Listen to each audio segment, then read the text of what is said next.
ज्या वेळेला पहिल्यांदा नोटिफिकेशन निघलं होतं 20 तारखेचं, तेव्हापासून आम्ही जालना शहरामध्ये निवडणुकी लढायच्या तयारीत आहोत.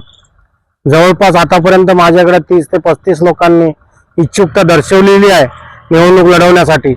आणि विशेष करून उद्या 20 तारखेला माझी मधुबन या ठिकाणी इच्छुकांची आणि आमच्या ज्येष्ठ नेत्यांची बैठक त्या ठिकाणी होऊ घातलेली आहे. जालना शहरातल्या अनेक प्रश्नांवर आम्ही त्या ठिकाणी निवडणूक लढणार आहोत. विशेष करून कचरा, पाणी, रस्ते आणि विशेष करून बेरोजगारी आणि महानगरपालिकेमध्ये एक विशेष फंड असतो ज्याच्यासाठी अर्थसहाय्य आपण देतो. या सगळ्या गोष्टीला घेऊन आपण मोठ्या प्रमाणामध्ये या शहरामध्ये निवडणूक लढणार आहोत.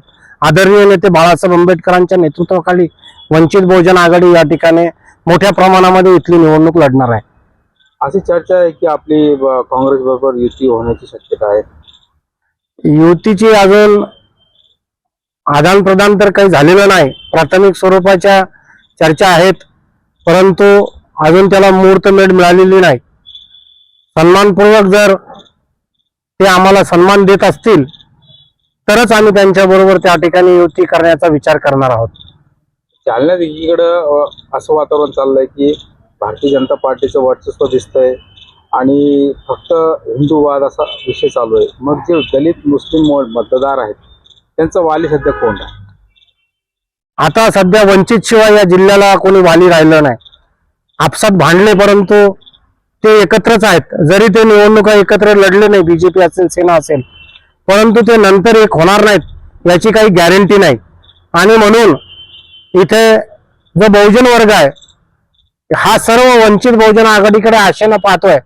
मी कालपासून बघतोय की माझ्याकडे जथ्थेचे जथ्थे त्या ठिकाणी उमेदवारी मागण्यासाठी येत आहेत.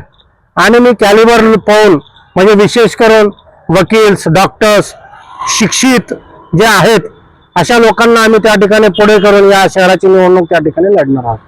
जालना शहरातील जनतेला तुम्ही काय आवाहन करणार वंचित करून?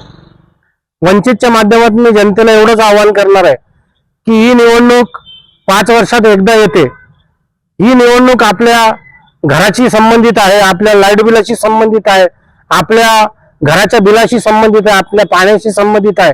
याला हलक्यात न घेता विचारपूर्वक जो खऱ्या अर्थानं तुमच्या बरोबर काम करणार आहे असा वंचित बहुजन आघाडीचा निवड तुम्ही यावेळेला करा. आणि वंचित बहुजन आघाडीची महापौर या शहरावर तुम्ही बसवा. मी तुम्हाला या शहराचा कायापालट केल्याशिवाय राहणार नाही हे अभिवचन आपल्या माध्यमातून या ठिकाणी देतो.